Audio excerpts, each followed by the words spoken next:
Salam sang debater. Berani bertanya, berani ditanya. Jangan kerja kau hanya bertanya terus. Kawan-kawan, saya lagi menunggu di live-kannya acara ini karena para kontestan sudah ada di posisi masing-masing. Hanya saja mereka masih mempersiapkan live-nya dengan timernya, ya, timekeepernya ya kawan-kawannya. Jadi ya kita harus bersabar kawan. Tidak bisa kita mendesak-mendesak. Dan saya harap malam ini mereka lebih baik dari hari kemarin. Dan tadi ada yang bilang gini kawan, Bang Rudi, apakah tidak bosan Yesus diperdebatkan terus? Saya bilang tidak. Hingga pada akhirnya nanti semua orang mengaku Yesus adalah Raja di atas segala Raja, Tuhan di atas segala Tuhan. Ya kawan-kawan ya, saya tidak akan pernah bosan dan tidak akan pernah letih. Karena perintahnya itu kan jangan lelah bekerja di ladangnya Tuhan.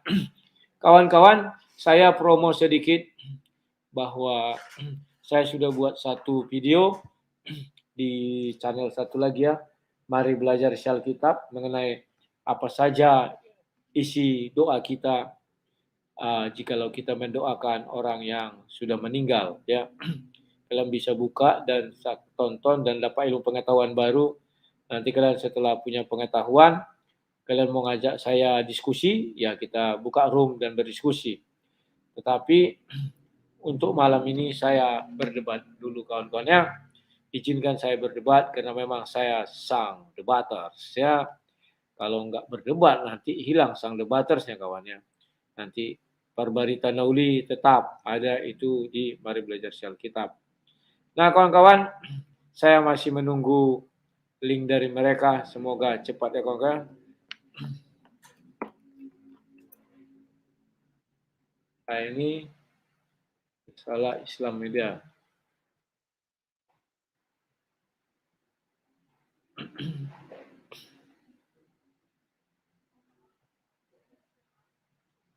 Nah, kawan-kawan, besok juga saya berdebat hari Sabtu. Habis itu hari Minggu lagi berdebat.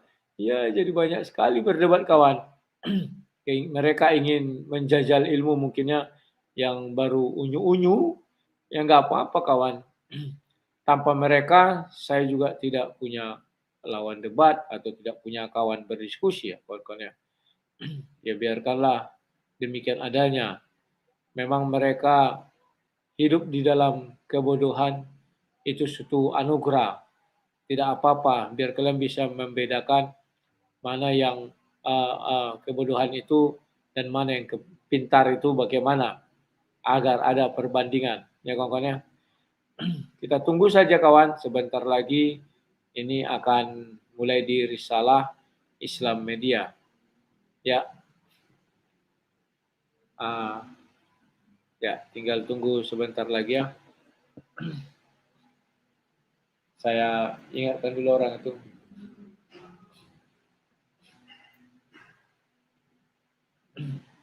Halo Mi, apa lagi yang ditunggu ini?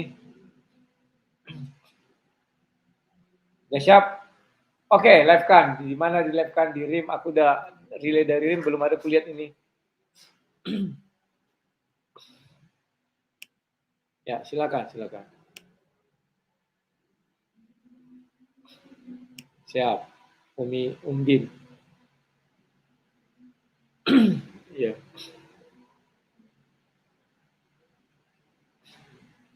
Siap.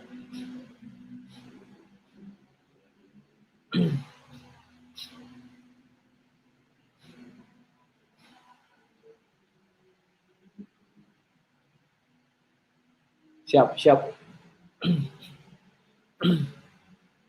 Umdin. Ayo, ayo, segera.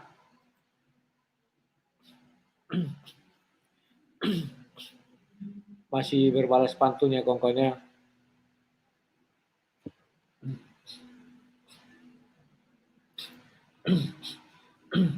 Nanti Nanti biar jam berisik pas nggak bicara masnya dipadamin aja apa namanya itu mikrofonnya. Ya. Ya, ya dong. Kita harus nampak wajah biar keren, ya kan. Kalau kalian kan nampak gambar tak apa-apa itu berita kalian lihat.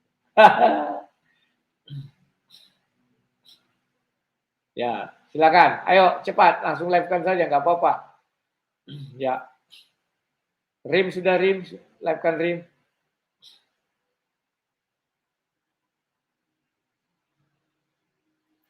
Siap.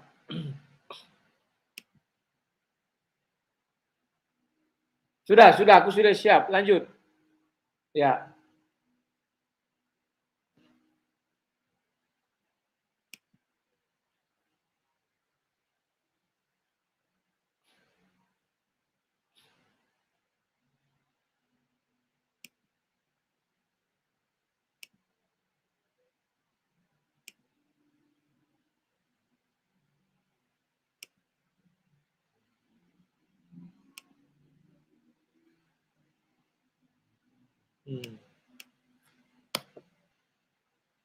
Selamat malam. Kawan-kawan ini sudah live ya, kita tinggal nunggu. Itunya kok belum ada ya. Lambat orang ini, bingung aku. Si Michan malah lebih dahulu live. Michan. Udah datang. Ini live-nya kawan-kawannya. Sabar ya. Media yang sudah hadir di live chat, juga netizen yang sudah ada di live chatnya channel Risalah Islam Media. Untuk malam hari ini diskusi yang akan dilaksanakan oleh dua arah dari Kristen dan dari Muslim. Dari Kristen narasumbernya adalah Bang Rudi Yohanes dan dari Muslim adalah Bang One Way. Si One Way lagi lawanku kawan. Tak apa-apa live streaming ya. Ini disiarkan dari dua channel, tiga channel dari channel Michan Rim Official, kemudian dari Risalah Muslim Media, kemudian dari channelnya Bang Rudi Yohanes juga ya, channel Sang Debater. Oke, Risalah Islam Media. Iya, Risalah Islam Media, Rim tadi. Jadi pada malam hari ini kita akan melakukan dialog dua arah yang akan membahas tema pada malam hari ini adalah Yesus dari sudut pandang Al-Quran dan Bible. Di sini akan nanti dibagi 3 rule seperti biasa mungkin ya, dibagi 3 rule. Rule pertama adalah opening statement, kemudian nanti di kedua ada sesi battle, dan terakhir closing statement atau bisa diisi dengan pertanyaan-pertanyaan dari partisipan yang hadir di studio room ini. Bisa difahami ya? Jadi mungkin jangan sampai kelupaan kemarin bahwa dialog dengan Bang Rudi ini tidak menggunakan timer, tidak juga, ya kita juga sebagai moderator santai-santai aja, karena nanti partisipan akan diminta pada saat battle itu menyampaikan pemaparannya, setelah selesai baru ditandai dengan silakan ditanggapi. Itu artinya pergantian partisipan untuk berbicara. Bisa difahami ya Bang Rudi ya, Bang One Way? Ya, insya Allah bisa. Oke, baik, terima kasih. Kalau begitu acara saya serahkan kepada moderator Bang Han dari Risalah Islam Media. Ya, silakan Bang Han. Oke, Assalamualaikum warahmatullahi wabarakatuh. Terima kasih untuk narasumber malam hari ini. Sebentar Bang Han. Sebentar, iya. ternyata ininya close, bentar, harus diulang. OBS-nya close barusan. Oke, jadi diulang lagi ya, nggak apa-apa ya. Bismillahirrahmanirrahim. Assalamualaikum warahmatullahi wabarakatuh. Selamat malam kepada sahabat-sahabat Muslim dan non-Muslim yang sudah kumpul di studio Zoom Risalah Islam Media. Di malam yang berbahagia ini kembali kita kumpul bersama-sama untuk mengadakan satu dialog dua arah ya, dari praktisi kekristenan nanti akan diwakili oleh Bang Rudi Yohanes, dan dari praktisi Muslim akan diwakili oleh Bang One Way ya. Yang pada malam hari ini tema yang akan kita bahas adalah Yesus dari sudut pandang Al-Quran dan Bible. Acara dialog streaming hari ini disiarkan dari 3 channel ya. Yang pertama dari channel Micen Risalah Islam Media Channel official, kemudian dari Risalah Islam Media Channel, juga dari channelnya Sang Debater atau Bang Rudi Yohanes. Ya, begitu. Pada tema kali ini kita akan membahas tadi yang sudah Umi sebutkan, tentunya dengan rule ya. Rule yang akan ditentukan adalah seperti biasa, bahwa kita kalau berdebat dengan Bang Rudi Yohanes tidak menggunakan timer, moderator juga santai, karena kita akan menggunakan sistem berbicara, saat berbicara satu orang partisipan, dan akan diakhiri dengan silakan ditanggapi. Itu adalah peralihan saat partisipan selesai berbicara. Bisa difahami ya dari kedua belah pihak? Bisa. Baik, untuk mempercepat waktu nih ya, karena udah lumayan juga ini, udah telat 24 menit, 25 menit di sini ya. Bang Rudi juga katanya tadi pengennya cepet-cepet gitu kan. Acara ini akan Umi serahkan dan panduan-panduannya nanti akan disampaikan oleh moderator Bang Han dari Risalah Islam Media. Silakan Bang Han. Oke, assalamualaikum warahmatullahi wabarakatuh buat partisipan yang ada di sini dan narasumber yang ada pada malam hari ini. Selamat malam Bang Rudi Yohanes dan selamat malam Bang Wanwei. Oke, nah jadi silakan sesi pertama silakan untuk open statement, mungkin dari Bang Rudi dulu, silakan. Waktu dan tempat saya persilakan. Oke. Terima kasih. Apa tadi Yesus dalam perspektif pandangan Kristen dan Muslim ya? Saya akan memandang dari perspektif Kristen karena saya orang Kristen ya. Bahwa Yesus ini adalah firman Allah yang jadi manusia. Dan sebenarnya dengan One Way kami sudah pernah berdiskusi tentang ini ya. Saya lupa tanggal berapa tapi sudah pernah. Ya. Kenapa Tuhan harus turun ke dalam dunia? Ya, sementara dia bisa melakukan apapun dari surga sana. Tuhan itu terikat dengan satu hal, bahwa firman-Nya adalah kekal. Jadi Tuhan sekali berucap, maka firman-Nya itu tidak bisa diganggu-gugat, kecuali Tuhan yang melakukan yang namanya penggenapan. Atau ya sejenis ya seperti itulah. Itulah sebabnya kalau memang kita katakan Tuhan mau suka-sukanya sendiri, maka tidak perlu kita capek-capek ya mengatakan bahwa dosa Adam dan Hawa diampuni, ini segala macam, nggak perlu capek-capek. Dan ngapain Tuhan tidak membuat manusia ini patuh saja semua kepada Tuhan seperti hewan atau anjing, ya patuh semuanya, nggak perlu capek-capek. Tetapi faktanya bahwa Tuhan pun memikirkan hal ini, jadi tidak sembarangan ya Tuhan itu dalam bertindak. Maka dalam ajaran Kristen Tuhan turun dalam ke dunia, tetap turun dalam ke dunia ini, firman-Nya menjadi manusia. Kalau dahulu kala Tuhan mengutus suaranya, kemudian Tuhan mengutus citra atau gambarannya, tetapi itu pun tetap membuat manusia itu tidak percaya. Maka dalam ajaran Kristen itu jelas, kenapa manusia tidak percaya, karena ya sesama manusia harus saling menyegani, tidak boleh mendahului. Sebenarnya kalau saya mengatakan, Tuhan ini memang ada kekeliruannya. Wah, ini hebat sekali Sang Debater. Siap. Andai kata Tuhan menurunkan, turun dalam dunia dalam wujud batu, maka batu itu bisa berbicara dan berjalan. Saya percaya orang akan sujud menyembah batu itu. Tetapi berbahagialah para penyembah batu, yang mana batunya diam saja, itu disembah-sembah. Andai kata Tuhan turun dalam wujud batu, dan batu itu berbicara dan berjalan, kalau berbicara saja belum percaya manusia. Tetapi kalau berjalan, orang akan terkagum-kagum, dan 100% saya percaya. Tetapi memang Tuhan turun dalam wujud manusia, sehingga manusia sulit untuk menerima ini.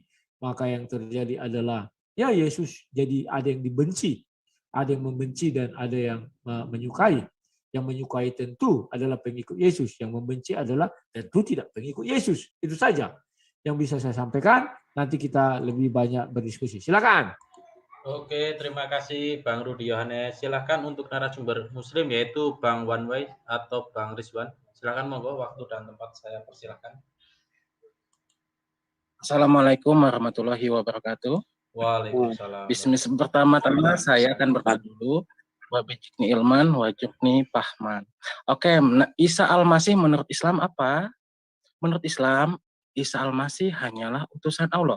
Sebagaimana dalam surat As-Saff surat ke-60 surat ke-61 ayat ke-6 yang berbunyi, dan ketika Isra putra Maryam berkata, "Wahai Bani Israel, sesungguhnya aku adalah utusan Allah." Jadi jelas, aku adalah utusan Allah, Jesus only messenger of God.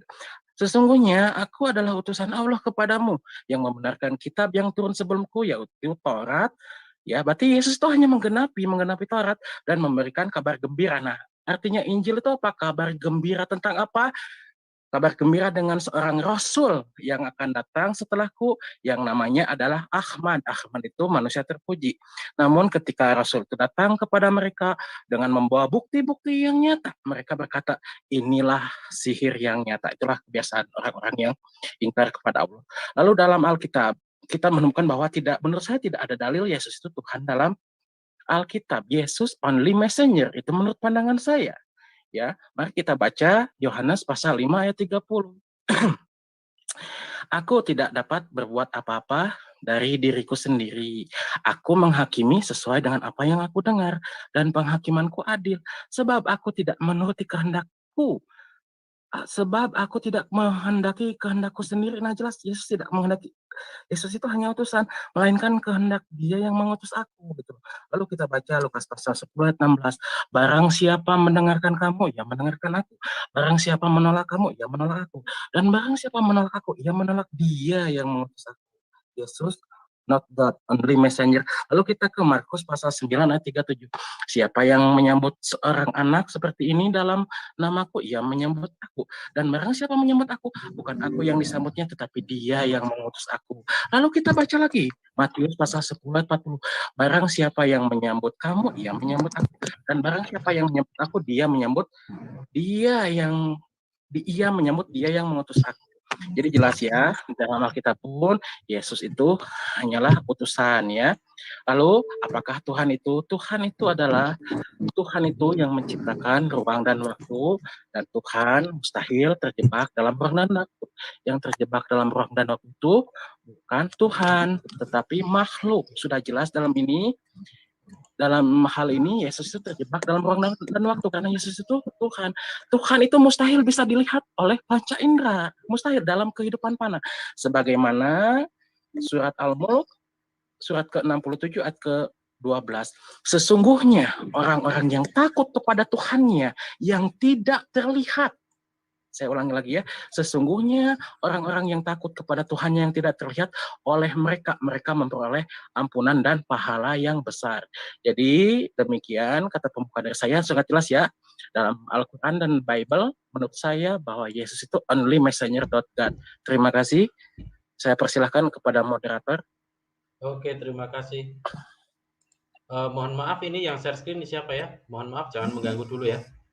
Oke, silakan saya serahkan kepada narasumber malam hari ini, yaitu Bang One Ways atau Bang Rizwan dan Bang Rudi Yohanes. Silakan, waktu akan dimulai dari sekarang. Halo.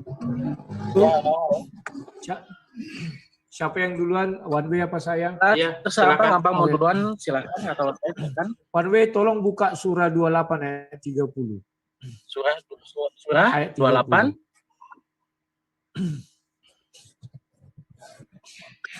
Bacakan. Nah.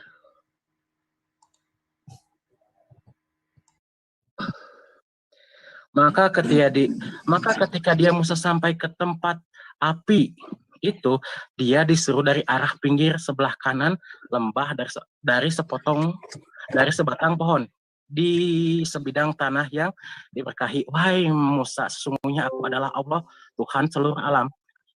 Jadi pertanyaan Anda apa, Bang? Pertanyaanku, apakah di situ messengernya siapa? Apakah pohon? Apakah Allah langsung atau bagaimana? Tolong jelaskan. Di sini ya jelas messengernya itu adalah Nabi Musa. Allah itu berfirman karena Musa itu adalah kalimullah, Nabi yang berbicara dengan Allah melalui Nabi. Sekarang Allah itu di mana? Di pohon kah atau bagaimana? Tidak, Allah itu berfirman kepada Musa. Allah itu tidak bertempat, Kang. Siapa bilang Allah tidak bertempat. Tempatnya Saya yang bilang tempat dalam iman Islam Allah itu Loh, tidak bertempat. tempatnya kan ada itu namanya arsy, ars. Oke, gini ya, saya bicara Ars itu singgasana Allah. hingga sana itu Halo kekuasaan itu. MS arsy. Azam dimatikan Maka ketika dia dulu mikrofonnya itu MS Azam. Ya, silakan. Maka ketika dia Musa sampai ke tempat api, nah di sini adalah tabir. Tabirnya itu apa? Api. Karena Tuhan itu mustahil berbicara langsung tanpa tabir kepada nabinya. Tabirnya pohon apa api? Tolong dijelaskan, saya ingin tahu. Api. Api. Berarti benar pohon itu adalah Allah, karena di situ ada kalimat Bukan. dari sebatang Hanya pohon. tabir. Bukan hanya tabir, Bang. Oh. Api itu adalah tabir. Ya, Nah. tabir. Karena adalah kalimullah, Nabi yang berbicara langsung dengan Allah melalui tabir. Tabirnya itu apa? Api. Nah, ketika Allah berbicara kepada Nabi Muhammad, tabirnya apa? Nah, ketika berbicara dengan Nabi Muhammad ada perantara namanya Jibril. Sesuai dengan dalilnya surat Al-Baqarah ayat 95 dan ayat 97. Jadi beda tabir dengan apa ya? Perantara. Ya, karena itulah ada nabi-nabi ya, kayak Nabi Adam dan Nabi Sekarang Musa ada disebut. kita kembali lagi kepada surah 28 tadi itu. Ketika ya. ketika di situ jelas dikatakan bahwa bahwa Allah itu dari batang pohon, ada pengakuan akulah Allah katanya kan. Halo. Kalimat Terus, silakan lanjutkan. berarti kita bisa katakan terjemahan bahasa Indonesianya itu adalah sangat teramat keliru. Karena dikatakan di situ dari sebatang pohon, artinya pohon itu mengeluarkan sebuah suara dan dari suara itu mengaku dia adalah Allah pencipta langit dan bumi. Bagaimana? Jadi saya jelaskan di sini ya, Bang ya. Itu adalah ketika Nabi Musa berbicara dengan Allah di lembah suci Toa ya. Ya, itu. Jadi kejadiannya gini, ketika dia Musa sampai ke tempat api itu, dia diseru dari arah pinggir sebelah kanan lembah, dari sebatang pohon di bidang tanah yang diberkahi, diberkahi tempat yang suci misalnya, wahai Musa, sungguh aku adalah Allah, Tuhan seluruh alam. Jadi Allah berbicara dengan Musa melalui tabir, karena tidak bisa langsung, Bang. Tabirnya itu apa? Api. Makanya Nabi Musa disebut kalimullah, Nabi yang berbicara langsung dengan Allah. Kenapa dalam ayat itu tidak dikatakan dari kobaran api keluar suara itu, tetapi harus kalimat itu merujuk kepada pohon? Ayatnya jelas kok. Maka ketika dia Musa sampai ke tempat api, terus? dari api itu keluar seruan Allah gitu loh. Dari sebatang pohon. Ingat, kalimat dari itu menunjukkan tempat asal suara. Tidak bisa. Coba minta di share screen ayatnya ya. Saya yang keliru, Bang Rudianas yang keliru nih. Ya, silakan. Ayo, admin tolong di share screen ayatnya. Ya, silakan. Sudah, admin. Dari sebatang pohon kayu. Ya. Saya ini aja, gimana aja. Maka tak kala Musa sampai ke tempat api itu di lembah suci Toa nih ya, karena tempat yang suci itu. Diserulah dia dari arah pinggir lembah sebelah kanan pada tempat yang diberkahi. Lalu? Dari sebatang pohon kayu, yaitu ya Musa. Nah, itu ada kalimat dari sebatang pohon kayu, kemudian diikuti sebuah suara. Ya Musa, sesungguhnya aku adalah Allah, Tuhan Maha Semesta Alam. Nah, yang pertanyaan saya, di situ, kenapa harus ada kata dari sebatang pohon? Dan yang kedua, tolong kamu jelaskan, itu suara atau apa itu? Berupa tulisan kah? Atau berupa suara kah? Atau berupa di dalam hati Musa kalimat itu ada? Silakan. Api itu ada medianya kan, untuk ada tumbuh apa-apa, untuk api itu berkobar ada medianya nggak? Masa nggak ada medianya? Nggak ada, bisa aja. Kata siapa Bang? Jadi dari api, dari kayu itu ada api. Kayu itu sebagai media. Dari api itulah muncul suara. Tidak Allah. ada dikatakan api itu dari api keluar apa? Keluar suara, nggak ada. Kamu jangan ngarang. Nah, yang kita saya orang logika jalan ya. Api tanpa media, apakah api bisa berkobar? Bisa, berarti Tuhanmu bisa dilogikakan dong. Kenapa kamu selama ini mengatakan Tuhanmu tidak bisa dilogikakan? Kalau memang dia Tuhan, api itu tidak perlu ada kayu, api tetap bisa ada. Kenapa kalimat itu dari sebatang pohon? Saya tanya. Nah, kan saya yang menjelaskan Abang, saya menjelaskan kok Abang nggak terima. Saya bukan tidak terima. Kamu yang tidak terima kalimat itu dari sebatang pohon. Kalau saya terima, Itu kalimat memang dari sebatang pohon, bukan dibilang dari api. Nggak ada api. Itu sebatang pohon itu Ya, medianya. medianya. Ya, Terus media untuk apa namanya berkobarnya api. Tetap ya. Tetap mana ada yang dibilang di situ pohon itu sebagai media berkobarnya api? Berarti pohon itu medianya kedatangan Tuhan, karena Tuhan dalam hadir dalam api begitu. Kalau begitu kalimatnya tidak dikatakan dari sebatang pohon, itu dihapus. Nggak begitu terjemahannya, keliru. Dari api keluarlah suara. Harusnya begitu kalau memang tabir. sebatang pohon itu istilahnya kayu bakar lah, kayu itu ya.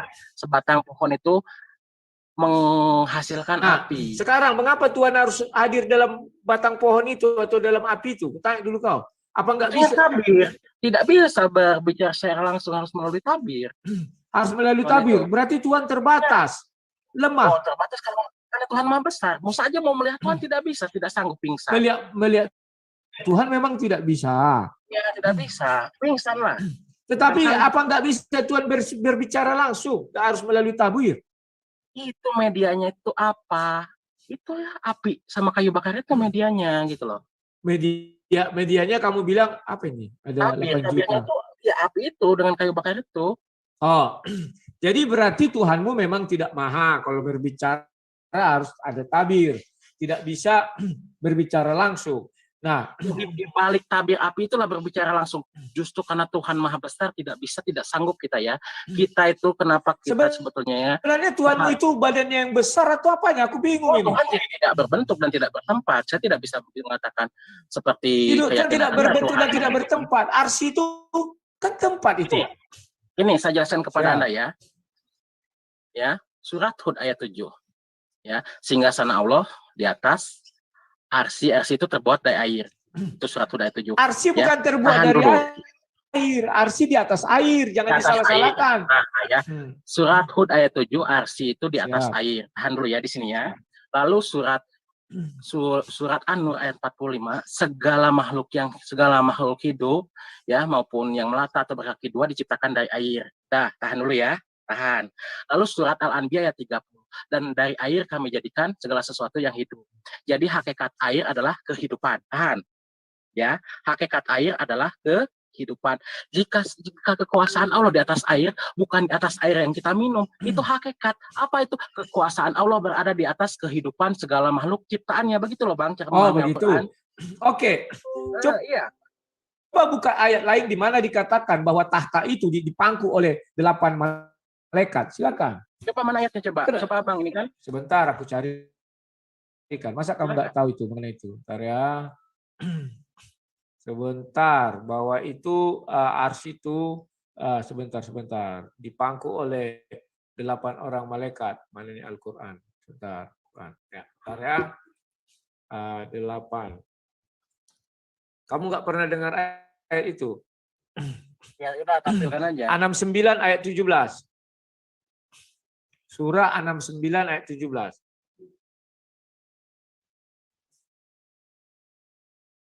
Nah, silakan. Kamu bahas itu. Siapa yang bisa share screen, tolong dong. Halo? Ada diam semua. Bang Rudi, topengnya boleh diganti. Oh, maaf. Nggak bisa. Itu ciri khas. Sudah itu. Itu udah di-share screen dari tadi Bang Rudi. Ya, silakan. Mana dia tadi? Ini si One Way, silakan jawab. Dia masih mana? Tadi suaranya lain.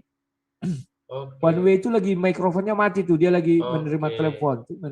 Jawabannya. Silakan. Coba mana lihat share screen-nya? Oke, saya bahas ya. Di layar, monggo.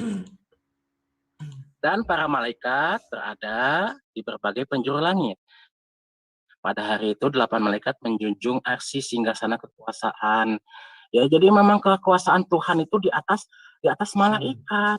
Ya, malaikat itu berada di atas kekuasaan Tuhan. Nah, artinya arsy itu kan bisa dijunjung.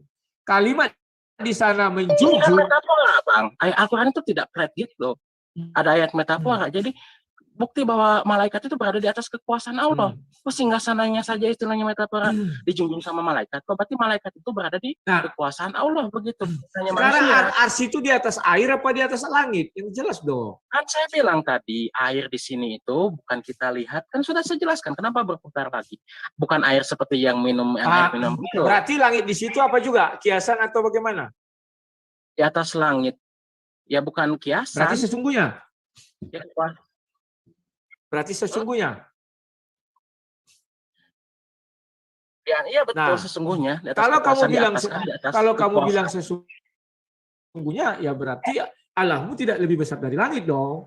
Mohon maaf, kalau bisa kembalikan ke tema. Oke, silakan dilanjut. Ya udah melenceng jauh Oke. temanya. Kita kembali ke tengah mengenai pohon tadi.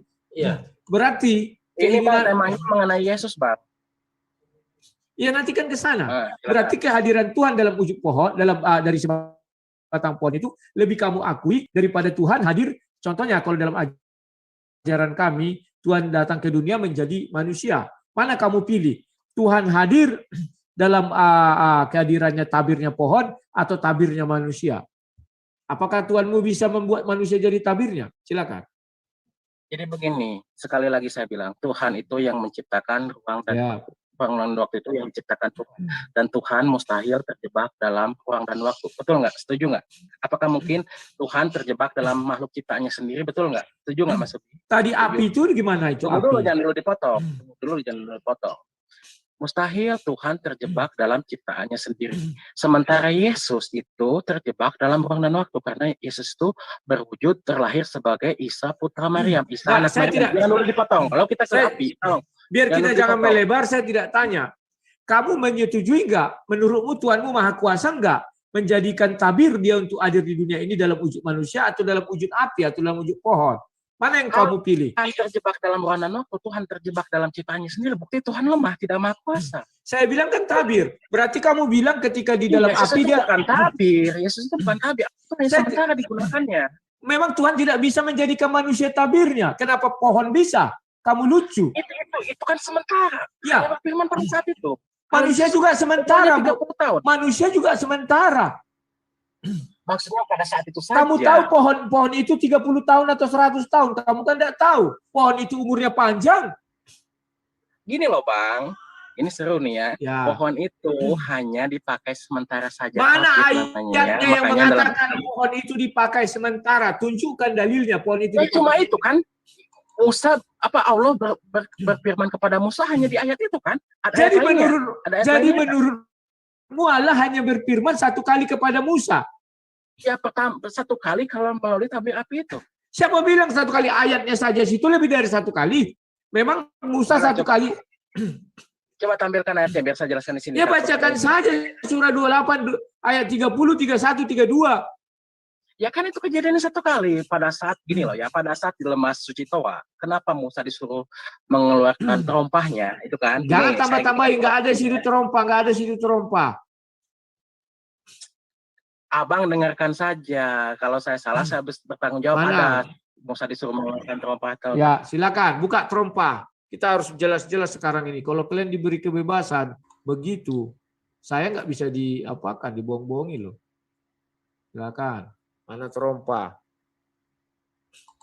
Oke, kalau bisa kembalikan ke tema aja Bang Rudi dan Bang Wanwes ya.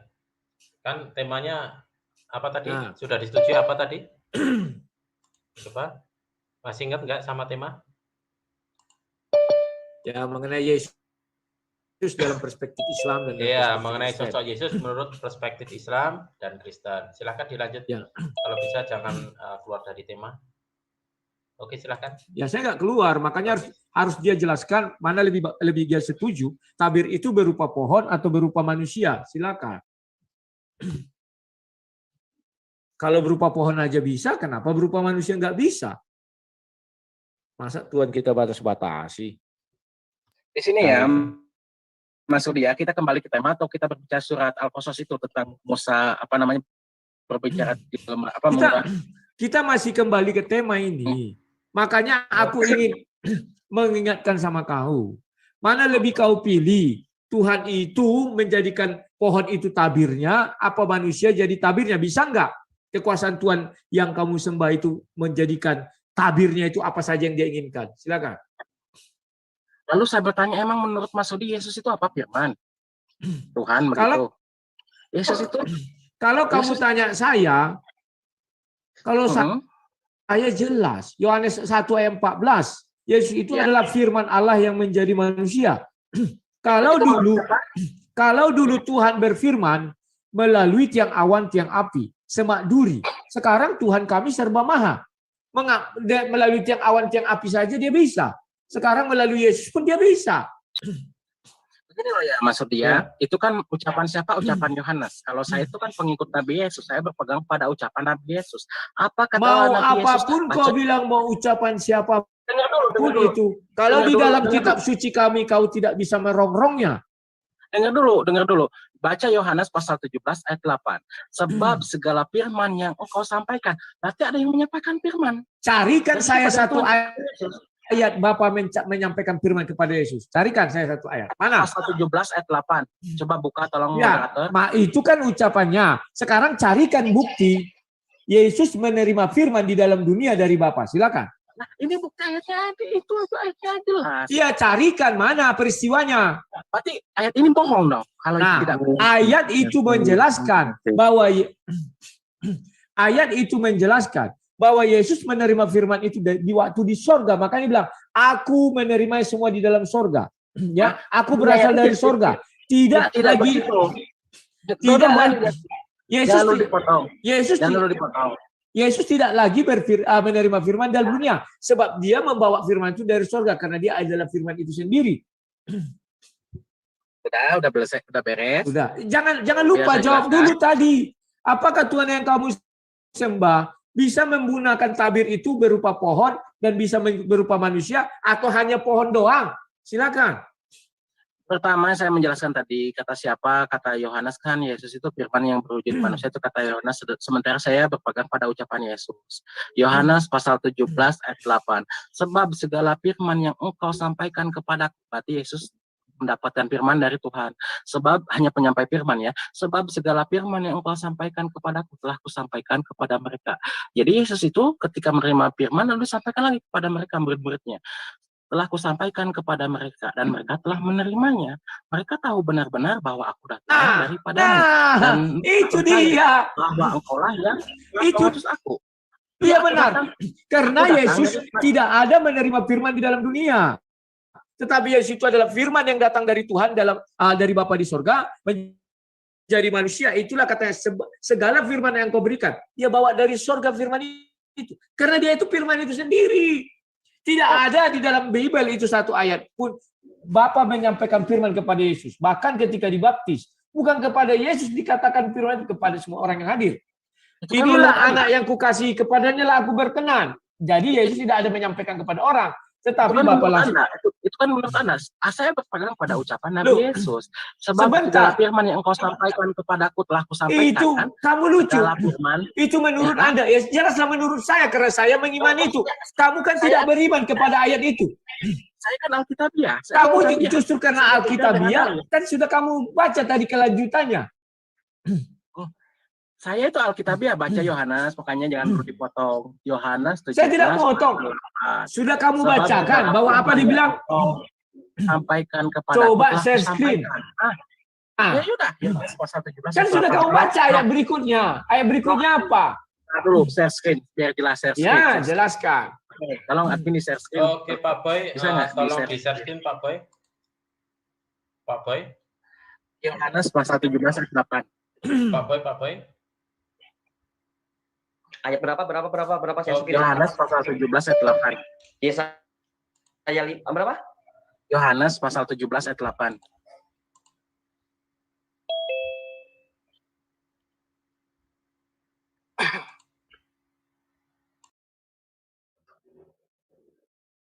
Tunggu. Tadi Yohanes ya.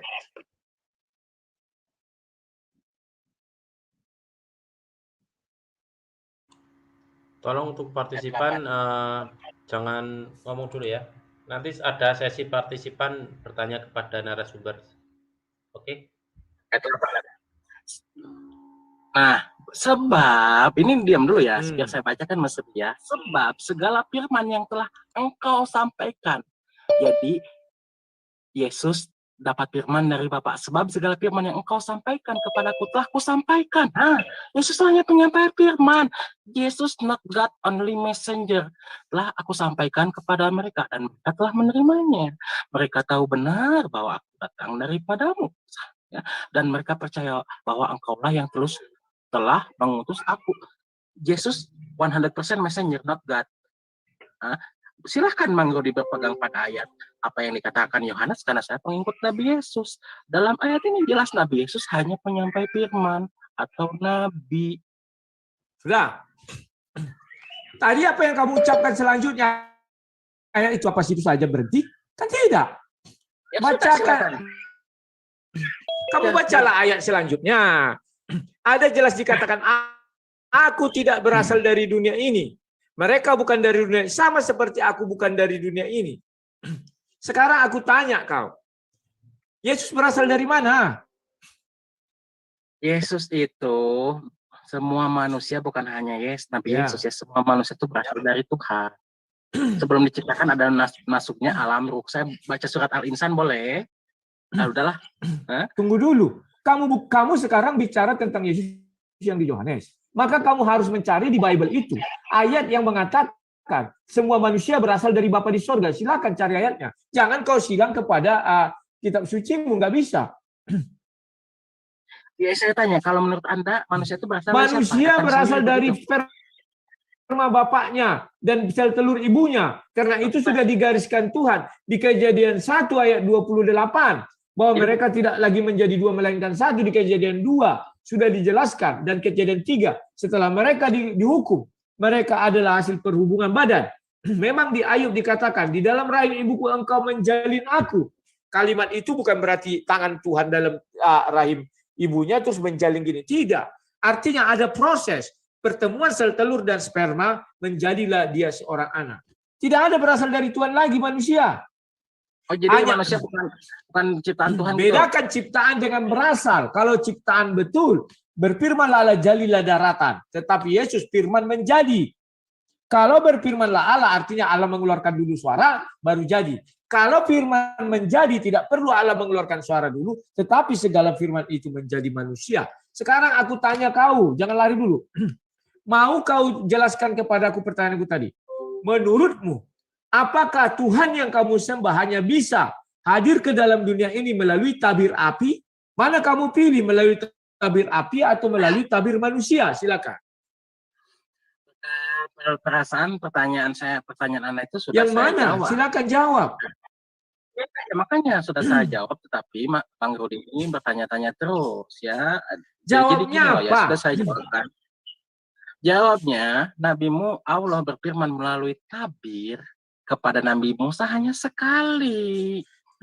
Begitu Jadi loh. Habis itu sudah, bukan. Ada Nabi Musa banyak itu Tuhan berfirman. Melalui tabir apa lagi? Apa? Ya. Memang kamu kira Nabi Musa itu mendapat firman itu hanya melalui api itu sekali itu saja? Lah, Allah langsung mewahyukan kitab Taurat kepada Nabi Musa. Mewahyukan kitab Taurat. Nah, kamu tahu nggak ketika Musa dikatakan Tuhan, masuklah ke dalam tanah ini, itulah tanah Kanaan. Apakah api itu ikut juga di situ? Ya tidak lah. Nah, terus dengan apa Tuhan berbicara? Tabir apalagi Tuhan berbicara kepada Musa? Melalui malaikat lah. Mana ada disebutkan di ayat itu malaikat? Baca ayat itu. Lah, itu kan cuma pertama saja. Tidak satu kali pun di dalam Al-Quran Musa bertemu malaikat. Tidak satu kali pun di dalam Al-Quran Nabi Isa bertemu malaikat. Coba kamu bukakan. Kita kembali kepada Nabi Isa. Coba kamu buktikan di dalam Al-Quran Nabi Isa mendapat firman dari malaikat. Buktikan. Saya ingin tahu. Nabi Isa. Kita kan kembali ke Isa sekarang. Nabi Isa mendapatkan firman dari malaikat. Di mana? Di Al-Quran di mana? Silakan. Ya sudah jelas lah surat As-Saff itu yang saya tadi pembukaan itu. Allah mewahyukan kepada Nabi Musa, masa masuk di itu apa namanya? Bukan Musa, Nabi Isa. Ya sudah saya di pembukaan tadi kan, sudah saya Apa tuliskan. asop itu? Coba kita lihat asop. Mana? Surat As-Saff 61. Surat 61 ayat ke-6. Ya. Dan ingatlah ketika Isa putra Maryam berkata, ya, wahai Bani Israel, sesungguhnya aku utusan Allah kepadamu. Utusan Allah itu apa? Berarti menerima pesan wahyu dari Allah. Itu namanya utusan. Yang saya tanya bukan itu. Nabi Isa itu menurutmu manusia biasa. Artinya dia menerima firman Tuhan harus melalui tabir. Kamu bilang. Tunjukkan ayatnya atau melalui messenger, malaikat. Tunjukkan saya ayatnya. Nabi Isa menerima firman Allah itu melalui malaikat Jibril. Saya ingin tahu. Yang kamu kasih itu bukan Nabi Isa menerima dari malaikat Jibril, tetapi Allah SWT melalui malaikat Jibril menyampaikan kepada Nabi Muhammad bahwa Nabi Isa pernah berbicara akan datang Nabi setelah aku namanya Ahmad. Tetapi di dalam ayat itu tidak ada dikatakan Ahmad dari tanah Arab. Tidak ada itu. Ahmad yang mana kita nggak tahu. Coba buka surah kelima ayat ke-110. Surah Al-Baqarah surah kelima ayat ke-110. 110, sabar. Ya. Dibacakan, siapa yang bacakan? Kamulah. Mari ya Mas ya. Nah, Siap. Sambil minum boleh ya. Iya tegang, jangan tegang. Santai, aku mah santai. Surah berapa? Nah, ini bukti surah Al-Maidah, hidangan. Ya, bukti Allah mewahyukan wahyu Injil kepada Nabi Isa alaihissalam ya. Karena saya bacakan aja terjemahannya ya, tafsirnya aja. Dan ingatlah ketika Allah berfirman. Allah berfirman, berarti mewahyukan kepada Nabi Isa kan? Wahai Isa putra Maryam, ingatlah nikmatku kepadamu dan kepada ibumu sewaktu aku menguatkanmu dengan Ruhul Kudus. Jadi Nabi Isa itu dikuatkan dengan Allah menguatkan Nabi Isa itu dengan Ruhul Kudus. Ruhul Kudus itu apa? Malaikat penyampai firman, Jibril, not God ya, bukan Tuhan, tapi messenger itu. Ruhul Kudus itu Jibril. Ruhul Kudus itu roh suci. Engkau dapat berbicara dengan manusia di waktu masih dalam buayan. Ya, engkau dapat berbicara dengan manusia di waktu masih dalam buayan, itu salah satu mukjizat dan setelah dewasa. Dan ingatlah ketika aku mengajarkan menulis kepadamu juga hikmah Taurat dan Injil. Jadi Nabi Isa ini menguasai hikmah Taurat dan Injil. Dan ingatlah kepada engkau membentuk dari tanah berupa burung dengan seizinku, kemudian engkau meniupnya, lalu menjadi seekor burung yang sebenarnya dengan izinku, itu hanya mukjizat. Dan ingatlah ketika engkau menyembuhkan orang yang buta sejak lahir dan orang yang berpenyakit kusta dengan seizinku, semuanya dengan izin Allah ya. Dan ingatlah ketika engkau mengeluarkan orang mati dari kubur menjadi hidup, ya dengan seizinku, bukan kemampuan Isa, tetapi dengan izin Allah, kekuatan Allah. Dan ingatlah ketika aku menghalangi Bani Israel dari keinginan mereka membunuhku. Nah, disinilah perbedaan iman saya dengan iman Masudi ya. Nabi Isa itu tidak dibunuh, Yesus itu. Dikala engkau mengemukakan kepada mereka keterangan-keterangan yang nyata, lalu orang kafir di antara mereka berkata, ini tidak lain hanyalah sihir yang nyata. Jadi jelas ya, ayatnya Al-Maidah ayat 110. Dari tadi Mas Rudi bertanya saja kepada saya. Sekarang aku tanya dulu kau, ya kan? Kau bilang di situ Allah berfirman melalui malaikat Jibril. Tak ada malaikat Jibril, itu Allah langsung berfirman kepada Isa.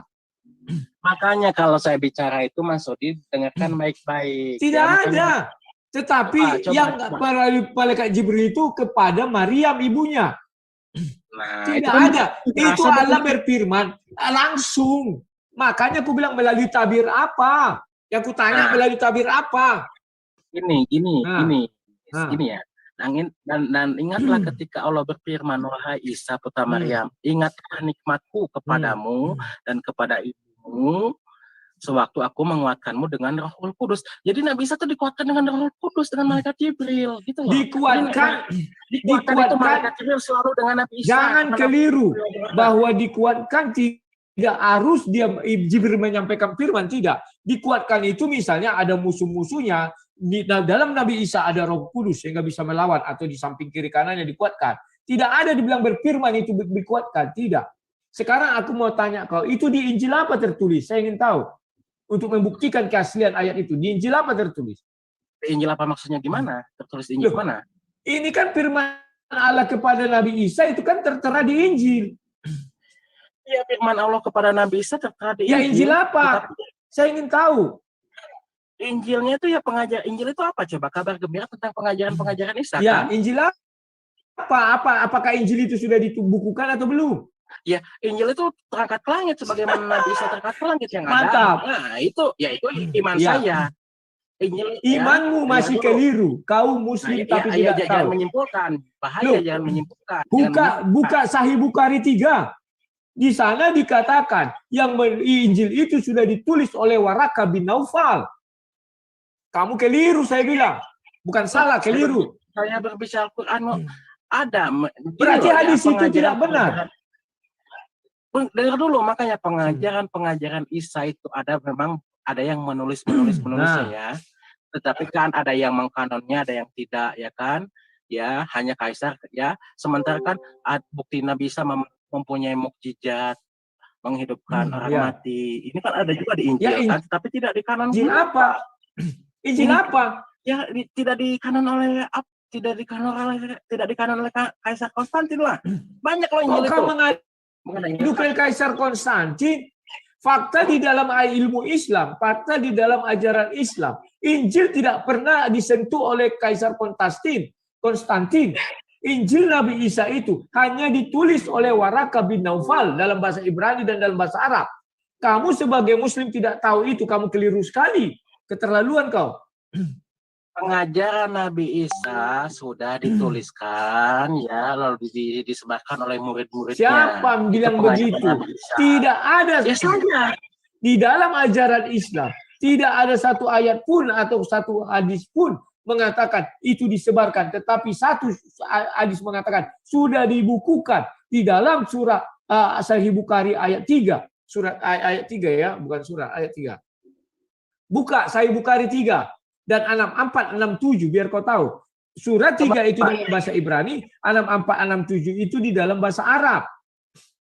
Begini ya Mas Sudi ya, kayaknya penjelasan saya sudah kurang jelas. Injil itu ternyata diturun kepada Waraka. Bagaimana saya mau menjelaskan dengan baik sementara tiap saya bicara Anda potong? Oke, sekarang silakan jelaskan.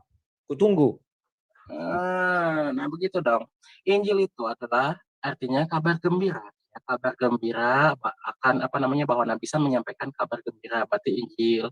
Ya, Allah mewahyukan Injil kepada nama Nabi Isa.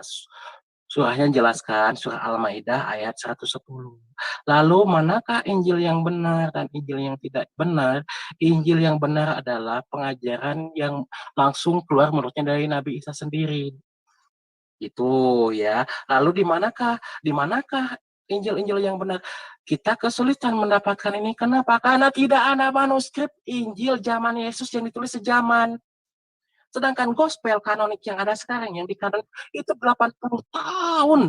Baru pewarta-pewarta itu mencari tahu. Jadi kita kesulitan di sini.